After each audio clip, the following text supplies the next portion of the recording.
अब ये मान लेना चाहिए कि उत्तर प्रदेश में एक नई पार्टी चुनाव में शामिल हो रही है। नई पार्टी का मतलब समाजवादी पार्टी के अगर दो हिस्से हो जाएंगे तो कोई ना कोई तो नया होगा ही होगा। मौजूदा एमएलएज या मौजूदा पार्टी के जो पदों पर लोग हैं वो अखिलेश यादव के साथ हैं, इसमें कोई दो राय नहीं है।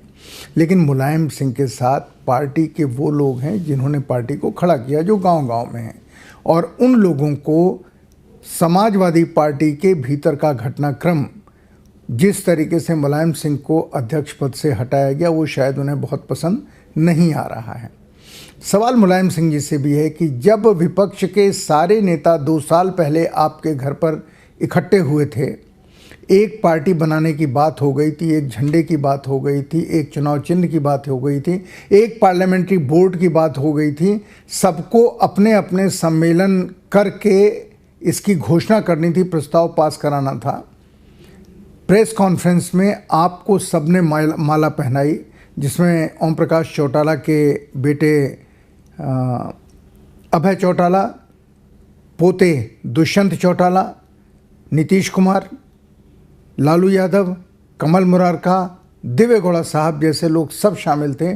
सबने आपको माला पहनाई और अचानक आपने बिना कारण बिहार चुनाव से पहले इस सारे समझौते को ख़त्म कर दिया। बहाना लिया कि मुझसे पूछा नहीं गया। आपने तो कहा था कि पार्टी हम बनाएंगे बिहार चुनाव के बाद। माला पहनाने के बाद आपने कहा था कि आप पार्टी बनाएंगे बिहार चुनाव के बाद। तो फिर क्यों आप गुस्से में बैठ गए? या तो आप पार्टी बना लेते, अध्यक्ष हो जाते, सारी टिकटें आपके दस्तखतों से बंटती। पर उस समय आपने अपने महामंत्री और अपने भाई साहब के कहने पर आपने वो समझौता भंग कर दिया।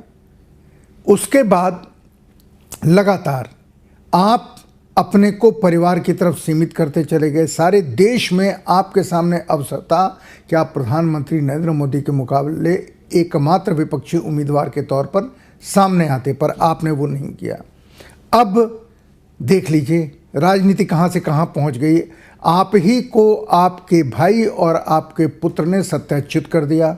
आपसे कहा, जैसे गांव में होता है कि आदमी जब 60-70 साल का हो जाता है उसकी चारपाई जीने के नीचे लग जाती है या घर के सेहन के बाहरी हिस्से में लग जाती है। अब यहीं रहो, यहीं खाओ पियो, यहीं हगो मुतो।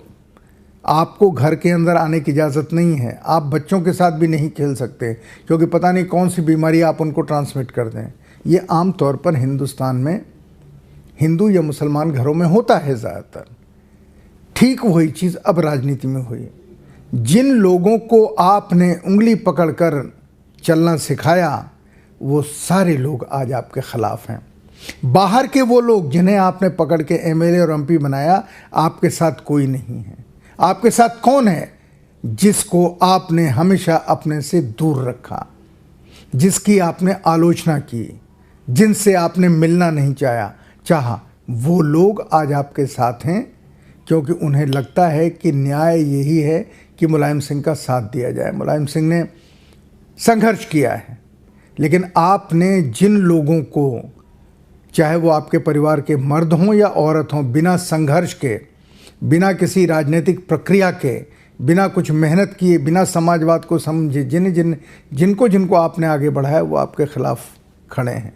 और वो लोग, बाहर के लोग जो आपकी जी हुजूरी करते थे, जिन्हें आपने सत्ता में खड़ा किया, वो आज आपके खिलाफ हैं।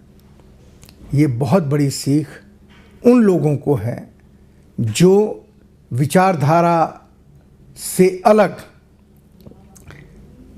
कार्यकर्ता न होने के बावजूद जिन्हें वो सत्ता में बढ़ाते हैं। आज मुलायम सिंह जी का उदाहरण उनके सामने है। दुखद, बहुत दुखद है, लेकिन इसके बावजूद सच है।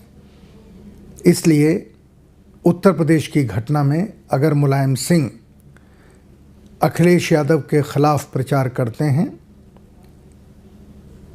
तो इसे मानना चाहिए कि उत्तर प्रदेश में समाजवादी पार्टी का भविष्य सत्ता में जितना पहले उज्जवल था सत्ता के नज़दीक आने में, आज उतना ही उज्जवल है सत्ता से दूर जाने में।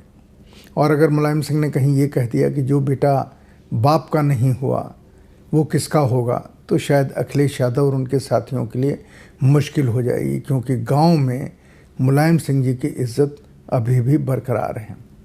शिवपाल जी क्या करेंगे मुझे नहीं पता, लेकिन मुलायम सिंह जी के साथ जो व्यवहार हुआ वो मैं समझ सकता हूँ कि जब बेटा ही बाप के खिलाफ खड़ा हो जाए, वो भाई के खिलाफ खड़े होने से ज़्यादा बड़ा दर्द दे जाता है और तन्हाई दे जाता है। ईश्वर करे मुलायम सिंह की तबीयत ठीक रहे और वो इस चुनाव का रिजल्ट अपनी आंखों से देख सकें।